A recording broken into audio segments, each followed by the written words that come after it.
Welcome to the Curiosity Podcast, a show about everything e-commerce and digital business. The aim is simple, to help you thrive online. And now, your host, Matt Edmundson. Well, hello, my fellow e-commerce entrepreneurs. My name is Matt Edmundson, and this show is for those of us curious about e-commerce and want to know how to get better at doing digital business. Coming up in today's show, we are talking about the importance of fandom. That's right, and how you can harness the incredible power of the super fan for your business. Who are our super fans? How do we find them?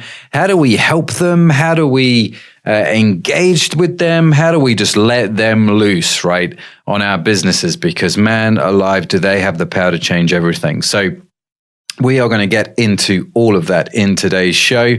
As always, check out the show notes for today's show. I'll put them on the website, and that'll have a summary of this podcast along with any of the links that I mentioned in the show. And you can check that out at my website, mattedmundson.com. Just head on over there and have a good old look. Whilst you're on there, also check out the collab project. That is really starting to gather some steam now, let me tell you.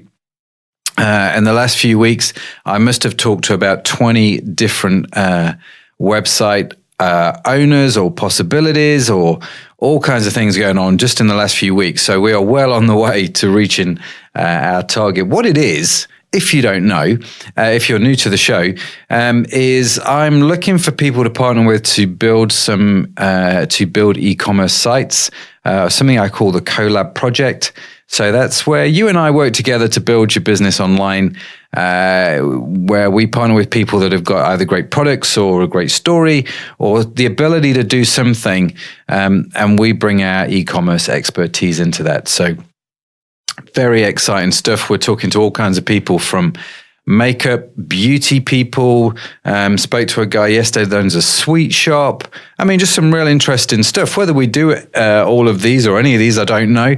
But it's just really great to get out and meet people. So do check that out. That's also on the website, mattedmundson.com, if you want to know more about it. Let me also take some time to thank the show's amazing sponsor, Kurious Digital. They are an experience-based e-commerce digital platform. I mean, it is the platform, right, that I use to drive my own e-commerce businesses. It's a platform that I use on all of the collab projects I mentioned to you about, whether it's a sweet shop guy or whether it's a big, massive, multi-million-pound industry turning over gazillions online.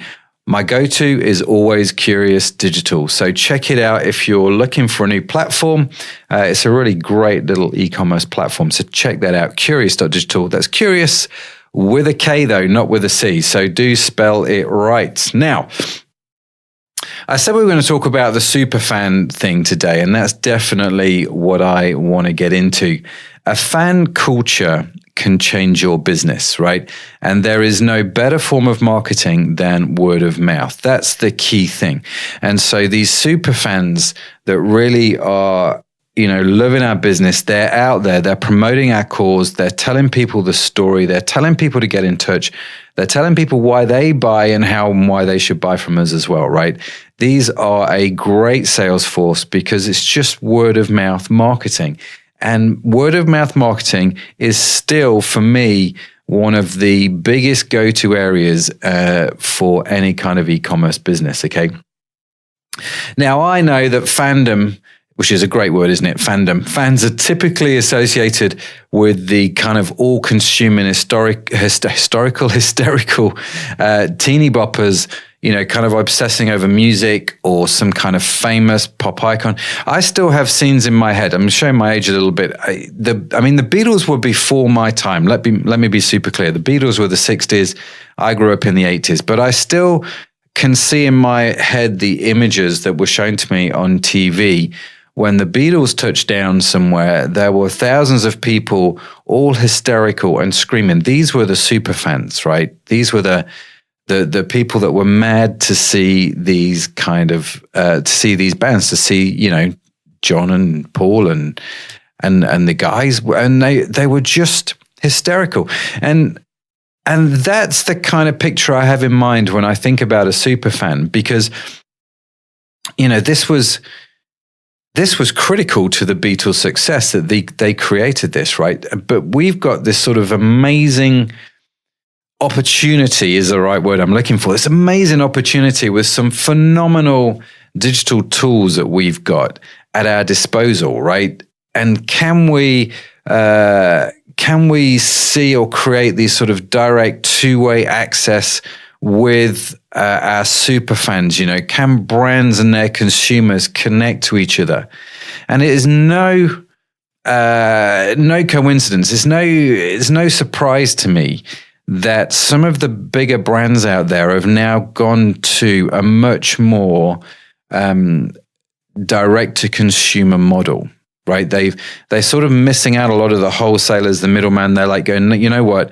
No, we are now going direct to consumer, because with the internet and with social media, we can create this direct relationship with the end consumer and work directly with them to create some of this superfan idea.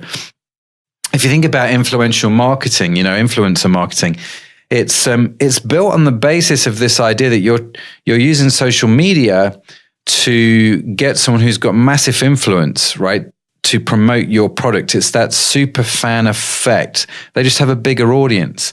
And so the bottom line is, of course, we're all a fan of something, but super fans are engaged, even obsessed.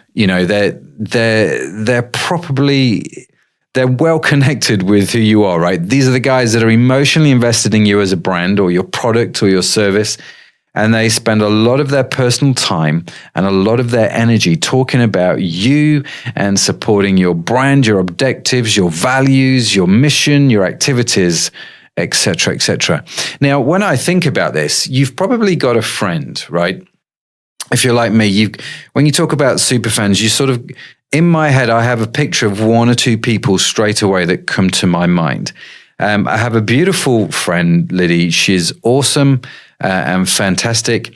And she's one of the people that pops into my head. And I tell you the reason why. Every time I see her, without exception, she is telling me about a company that is helping to promote plastic-free living. This is what she is passionate about, is the plastic-free living. Can we reduce the, single-use plastic? I happen to think it's a good cause, and I'm kind of in for that, which is great. And whenever I see Liddy, she's always telling me about a new product that she's found, or something that she's connected with, or some person that's connected with her on Instagram, all around this idea. I would say she is a super fan of plastic-free living, right? Now, who is in your head, right? Can you picture that person that is always talking to you about something? Not in a crazy, I never want to see you because you just turn weird kind of way, but just in like with Liddy, I don't ever feel offended. I find it engaging. I find it fascinating and interesting what she's talking about. And we all have friends like that, right? So how do we get people like that for our business? Because you definitely want them in your corner, right? They're your secret weapon to marketing. And I think I've always had this theory about business that says, right, you know what, if I get a lead to turn into a customer and that customer to turn into a repeat customer, then I'm building a pretty reasonable business. But if I can get that customer to go one stage further, if I can convert them from being a lead to a customer, from being a customer to a repeat customer, from being a repeat customer to what I call the evangelist or the super fan, then actually I have the possibility to build a movement as well as just a business. This thing has the ability to take on a life of its own, let me tell you. And so you definitely want to harness the power of the super fan. And so I'm going to run through 4 ways that I do this, right? There's 4 key things that I think you'll need as a business and you'll need to be doing to create these super fans for your own business. And these, I'm going to talk about it obviously predominantly from an e-commerce point of view and digital point of view, but the principles, I think, follow into whatever kind of business you are doing. You can use these ideas I'm fairly sure across the board, right? So point number one, tip number one, step number one, whatever language you prefer, I think is you've got to identify. Now, I appreciate this sounds obvious, but you've got to identify the fans from the super fans. You've got to identify who is a repeat customer and who is the evangelist, right? Whatever language you use to understand this, there's definitely a difference between someone that buys from you, as a repeat customer, but someone who's a big fan of you. For example, I will buy from Amazon on a repeat basis, but I'm definitely not a super fan, right? I just am not, but I will buy from them. So we've got to identify them. And the ones that I think you're looking for are the ones that believe in your cause, ones that believe in your values, ones that believe in your mission, right? These guys, they don't just like what you do, but they're they're emotionally invested into it, right? They're engaged. They're the guys that can't help but talk about your brand and how it's transformed their lives. And they will do this in person. They will do it on social media. Whatever methodology they use, like Liddy, for example, the friend that I was telling you about, she'll be often posting on social media stuff about the products that she's found, but she does it, in person, in front of people. So how do you identify them? Well, this is a great question, right? Because I wish it was as simple as saying, do A, B, and C. But a lot of this is going to be gut feel, right? You've got to, for me, how I identify them is I look at the data, I look at the spending habits and the patterns of customers. I look at social media, who are my active followers, who are engaged, how often do they comment or like content, what do they talk about when they talk about us. If you've got something like a refer a friend scheme or an affiliate scheme, are they on it? What kind of things are they doing on it? Are they contacting customer service a lot, asking questions about the brand, the product? How can they better connect with their friends?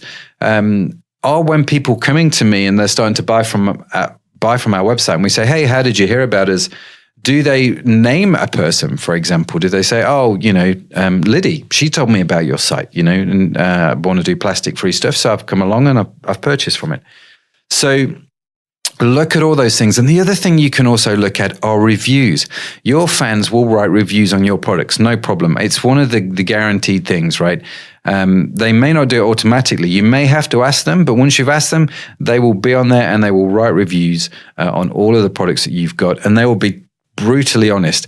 And they may not even like the product, but the superfans, because there may be an issue with the product, but they'll still talk about how amazing you are as a company, right? So whatever you have to do for your business, what's going to separate out just an ordinary repeat customer from someone who is a super fan? And for me, it's those kind of things. It's their spending. What are they doing? How are they commenting on social media? What are their reviews like? Are they referring people? Do they use your kind of referral programs?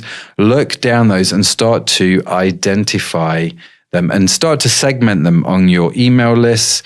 So you can send them different kinds of emails, which we're going to get into. But you want to start to segment them and identify them and really start to point them out.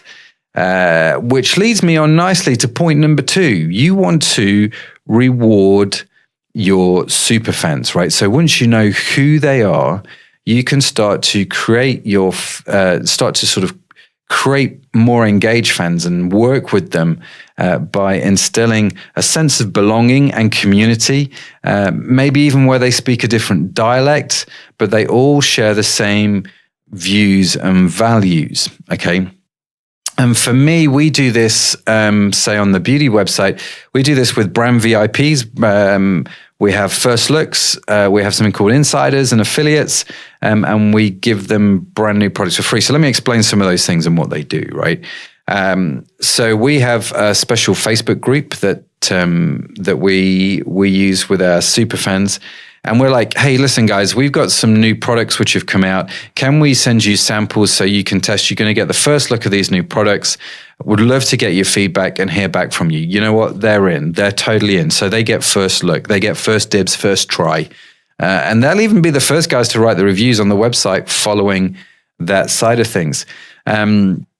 we have a great affiliate program on some of our sites, and people can use that to build a business. We wanted to do things a little bit differently with our affiliate programs. And so we've gone much more after the Superfans and enabled them to build their own businesses using the affiliate system, which is great.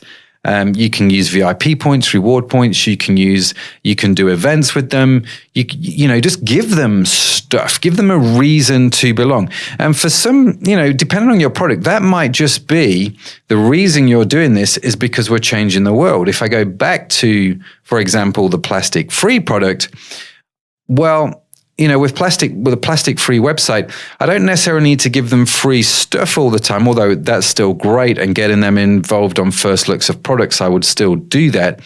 But the primary reason they're there is obviously they want to change the world. So that is their predominant reward. So what I have to do as a business owner is help them get that reward, right? And help them to understand how working with us, they have achieved, at least something towards their goal. So I would be talking about, how many tons of plastic have been saved and all that sort of stuff. And so people could see that. So reward programs, they're valuable in some respects, but I think your customers also appreciate being recognized for their engagement and their participation with the brand as well. So it's not just a case of, if you spend a shed load of money with us, we'll give you reward points. Okay, well, that's interesting. That's an okay reward program. It's what everybody else is doing. But also let's look at not just what they're spending, but also their engagement, right? And their participation, and reward them on the basis of that. Could you give reward points on how frequently they engage with you on social media, for example? How do you make them feel special and important and like they're part of your community? Okay. So invest deeply in rewarding your superfans. Understand what it is they want, right? What's their motivation? What's the key reason they're involved with this? And make sure you do everything you can to reward them in that area, okay?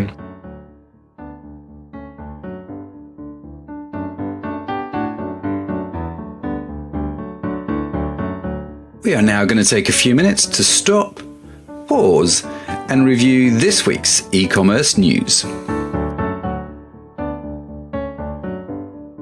Okay, well, let's do the news. And I see, Sadaf, on your little news roundup here, you've got H&M is now starting to think about selling external brands on their site. Is that right? That is right. And apparently Breakit, it's a Swedish news site, picked up on this job advert that was H&M looking for a head of external brands. Yeah. So they approached H&M, who, and I quote, said, "We can confirm that we will start offering selected external brands and products at H&M." Okay. Now this is, do you know who else does this? I'll tell you who else does it in the UK, is Next. In fact, quite a lot of them have started doing it. So a lot of these big shop brands now will have started to curate products for their websites, which are other brands which they don't sell in store, but they sell online. And I found out about it because one of the brands that we sell on our Jersey site is called Dermalogica. And Dermalogica you can now buy through Next and other suppliers like that. Yeah, so it doesn't surprise me that H&M are doing it because obviously they're seeing the power of e-commerce. They've got a good brand following, so they're trying to sell them more.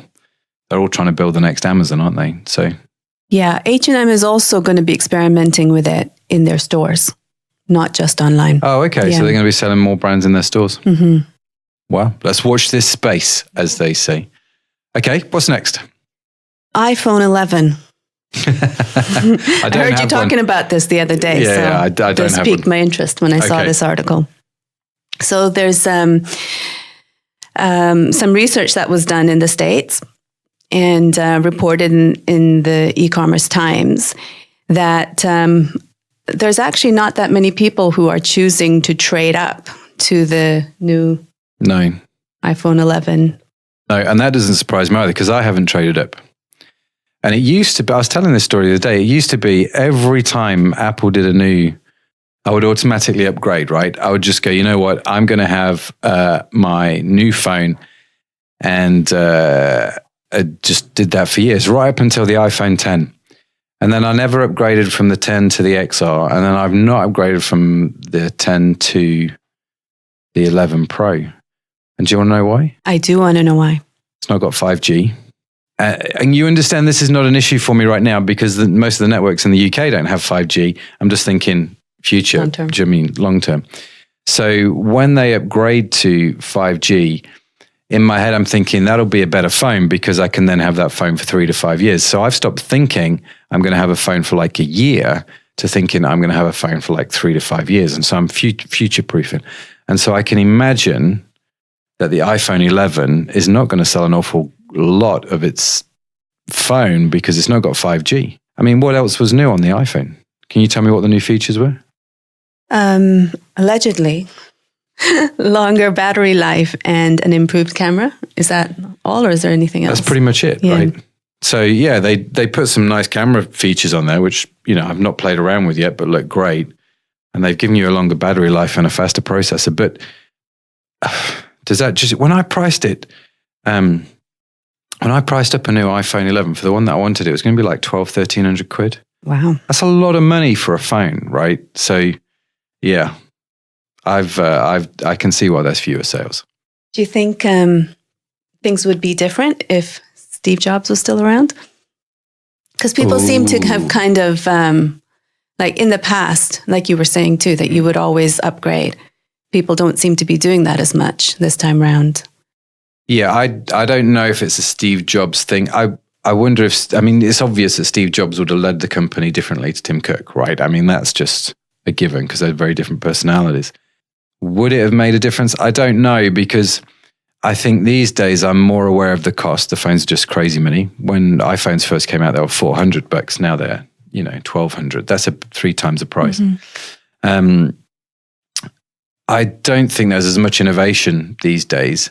And I think for me, there's also the sustainability issue. Do you know what I mean? In the sense that I think the world is a lot more aware now of, you can't just keep consuming and keep buying stuff. Mm-hmm. You've got to make it last longer. And actually the phones now are so good. The iPhone 10 that I've got just is brilliant. It's fast, it works, it's awesome. I don't need to go and get, for another camera, I don't need to spend $1,500. Mm-hmm. So I think all of those things combined, would Steve Jobs have changed that? Maybe. Don't know. We'll never know, I guess. We'll never know. All right, moving on. Okay. So I feel like we talk a lot about Amazon on this podcast, but I'm going to bring it up anyway. Okay.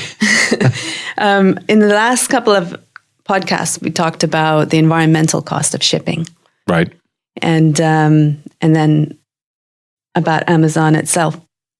And I thought it was interesting because just in the last few days, Amazon has majorly stepped up its efforts to reduce its climate impact. Oh, okay. Yeah, I'm interested in. Yeah, they've ordered 100,000 electric delivery trucks. Wow. Yeah, and they're trying to meet their goal of becoming carbon neutral by 2040, which is 10 years earlier than what was outlined in the United Nations Paris Agreement 2 years ago. Wow. Yeah. Okay. Well, hats off to Amazon for doing that. Yeah. So actually, they're also asking other companies to pledge with them to be part of this change. And I don't know. I don't know of any other companies who've signed up, but for now, it's a good start. Yeah, it is. But, and I have a theory about this. I think this is where, if you're a smaller e-commerce company, you can actually, I would take this now and say, this is great. Put this on the website. Well done, Amazon, for being carbon neutral by 2040. Oh, by the way, we're carbon neutral now. Do you know what I mean? So if you're a much smaller company, you can be carbon neutral much quicker because, the Goliath that is Amazon. If you think about Amazon being carbon neutral by 2040, yes, it's 10 years ahead of Paris, but it's still 20 years away, right? And it's great they've ordered electric delivery trucks, but that's a hell of a thing to sort of build. Do you know what I mean? That the impact on that's going to be quite significant. All of that said, well done, Amazon. I'm not criticizing them at all. I think it's great that they've set the goal and they're going to go for it. But if you are a small e-commerce business and you can be e-commerce neutral now, just take advantage of that, right? And tell your clients, we're carbon neutral now versus Amazon, which will be carbon neutral in 20 years. I think it will give you another reason why they should buy from you, which is good for the smaller e-commerce business. Another digital David Stone. Another digital David Stone. I like that. You're following on the podcast, which is great. Cool. Wonderful. Thanks. Thank you. I hope you feel better soon, by the way. Thank you. I hope you get rid of that cold. I hope so too. That's the news. So now let's get back to it. Okay, so let's carry on. Number 3, empower to transform, which sounds a bit poncy, but let me explain to you why this is so important, right? You've got to empower your superfans. You've got to give them the tools and the ability to transform. And this is the key, right, with transforming. Now, let me give you an example. We've talked about Lydian plastic. I want to tell you where I have seen this over recent years in such a powerful way that it has created one of the world's fastest growing businesses. Okay. And it is in this area, it's in an area which I call CrossFit. Now, you have probably heard of CrossFit. You may have heard me talk about CrossFit before. And you will have definitely seen it around, right? It is the fastest growing fitness business, I think, in the world. It's unbelievable the size that CrossFit has become in such a short space of time. But for me, CrossFit has done this identify your super fan thing really, really well. It rewards them and it's empowered them, to just go and just tell the whole world and get all their friends involved, right? It's fascinating how it's worked. So we talked about, I think when you've got superfans, you give them a language, a unique language. So CrossFit has this thing called the WOD, right? You may have heard of this, the WOD, which just literally means workout of the day. And it's different and it's interesting and it's effective. People talk about it because it's different and effective, and they keep coming back day after day to find out more. So now they're building a community, right, which is essential. And they're bringing together like-minded people in the box. They don't call it the gym. They had to have a different name, right? They called it the box. And they're bringing this community together to do these workouts. In effect, it's just, you distill CrossFit down to its basics. It's a gym, right? But they've created this almost cult-like status around it by creating this community, creating an interest in language. They empower them. They do a lot of what I find fascinating. Whenever you go into a different CrossFit box around the world, they all have T-shirts up on the wall from different CrossFit gyms, right? And this became like, I think, a symbol of belonging to a community. They did this really well. Everybody sort of has their own unique T-shirts. And the reason I'm talking about CrossFit, as well as identifying some of the things that I've done, I think they've done well, like create their own language, create community. One of the things that they have done exceptionally well, I think, and it's all tied into this third section, empower to transform, right? CrossFitters are constantly telling people, they're evangelizing, they're the superfans, about CrossFit because they have experienced a transformation, right? They have personally experienced a transformation, not just with their bodies. They may become leaner, stronger. Like me, I've become stronger. I've lost a lot of weight, feel more energized. They're transformed, right? So I'm part of this community that has led to a transformation, and it has done a lot of good in my life. So guess what I'm going to do? I am going to be telling other people about it. And CrossFit has exploded, I think, as a result of this. Now, if you're bored with me talking about CrossFit, that's fine. I will move on. I'm going to talk about Liddy, right? So Liddy, back to the Plastic Free website, her transformation has been in this sort of revelation, this understanding that single-use plastic is doing damage to the environment, and she has the power to stop that in her own life, right? That's her transformation. That's why she's a superfan. That's why she's telling everybody else. So with every superfan, there has been a transformation, right? So you identify them and you're looking to understand what their transformation is. With the beauty site, the transformation would have been in their skin. Did we solve a particular skin complaint? Has Has it given them confidence? Do you know what I mean? There's all kinds of transformations that have happened that we can find out about. And once we understand that, the way we engage with our superfans is we help them to understand the transformation that they have been through. Okay. And again, I appreciate I said I wouldn't mention CrossFit again, but let me just mention it one more time because it's important. What they do is they help people see the transformation they have been through. Okay. So keep your fans close. Obviously, you send a dedicated email to them. You create Facebook groups like we have. But in those groups, in those emails, give them a language. Help them to identify their transformation. Tell stories of other people that have had similar transformations and make them feel proud of the transformations because this is going to empower them to tell others, right?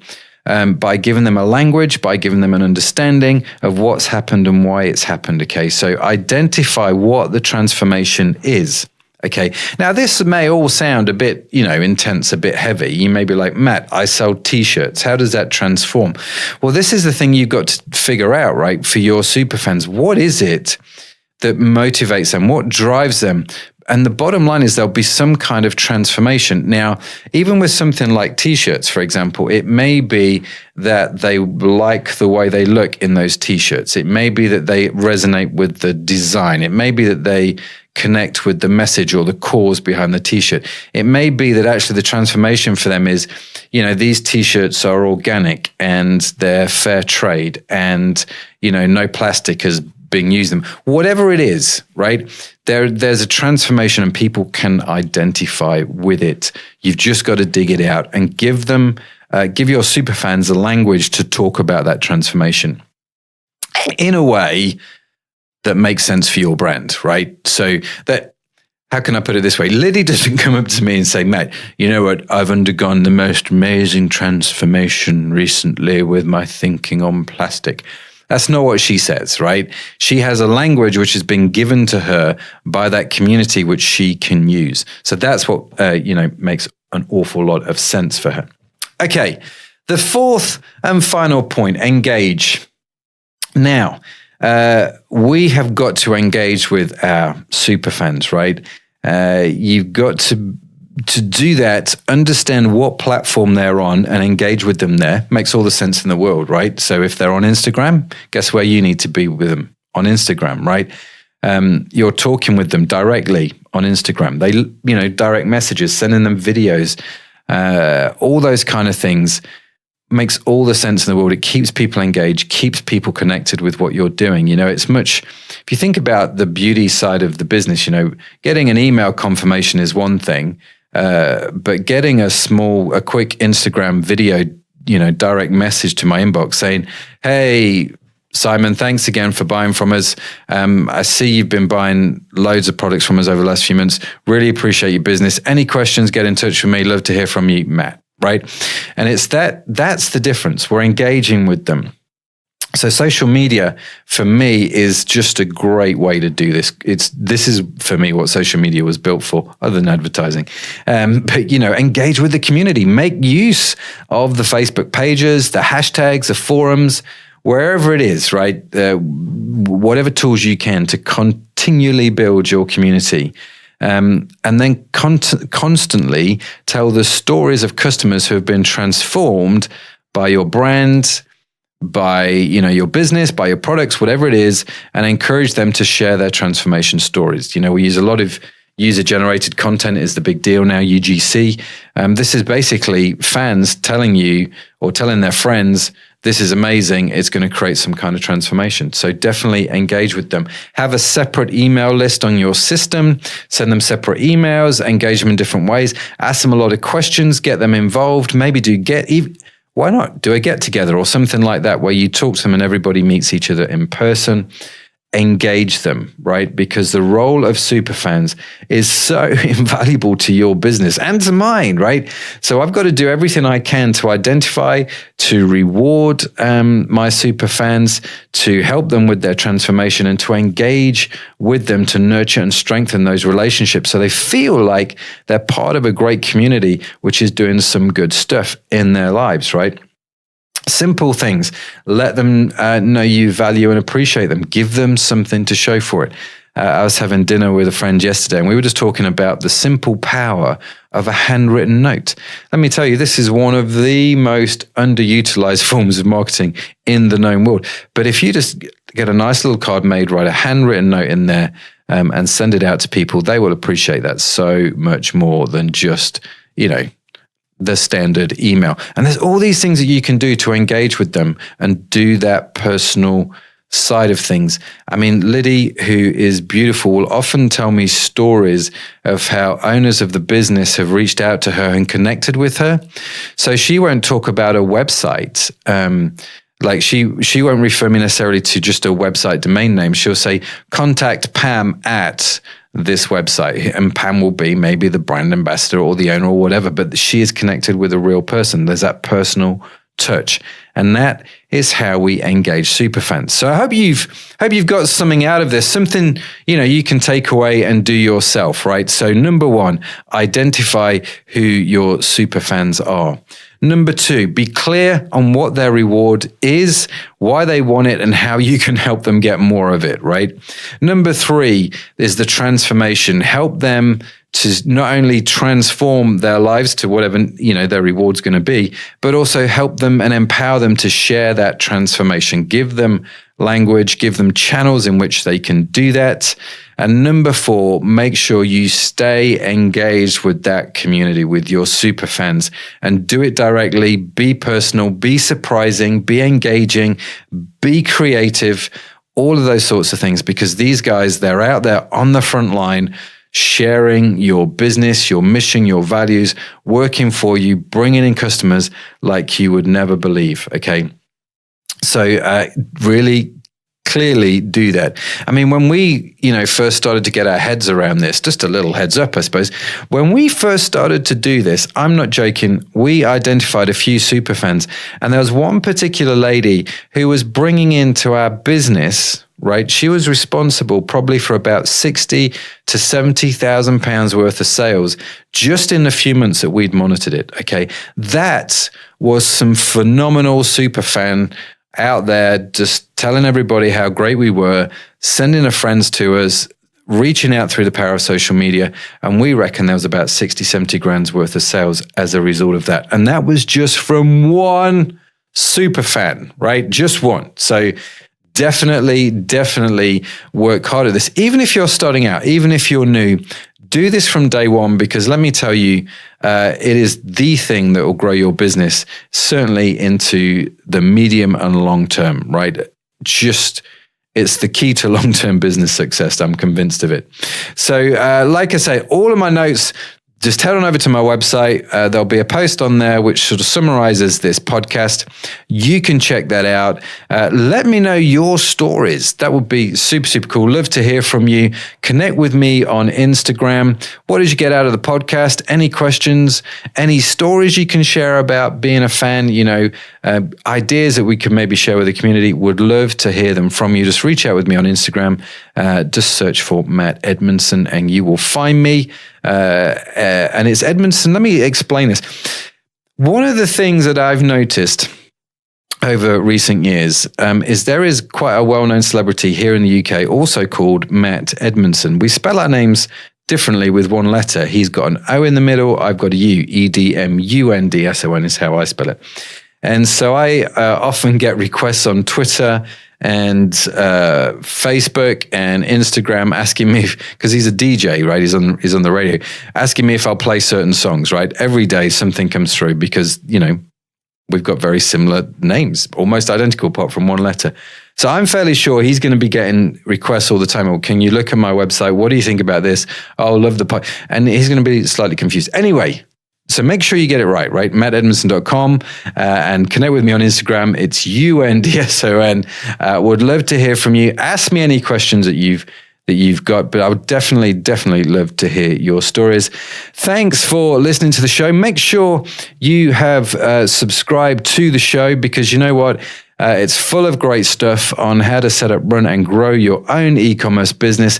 And the beautiful thing is, it is totally free. And if you subscribe, it just, it automatically appears on your phone. And so if you're like me, I use Overcast to listen to my podcast. I've got different sections on Overcast, from leadership to e-commerce to, all kinds of different ones. And I just plug it into the car and it's brilliant. And I just go through my podcast. I learned so much from them. And it's amazing how all of this stuff just happens automatically behind the scenes when you subscribe. It's incredible. So definitely subscribe to the show. It'll be great to hear from you. And if you get the chance, it would be awesome if you could start to leave us some reviews, as this is helping us grow the podcast throughout the known world. It's growing really quickly at the moment, which I'm really appreciating. So yeah, until next time, our next conversation when we talk about e-commerce, have a great week. I'll be back soon with some more helpful e-commerce advice. I'll speak to you soon. You've been listening to the Curiosity Podcast with Matt Edmundson. Subscribe and join us next time as we carry on conversations about all things e-commerce and digital business.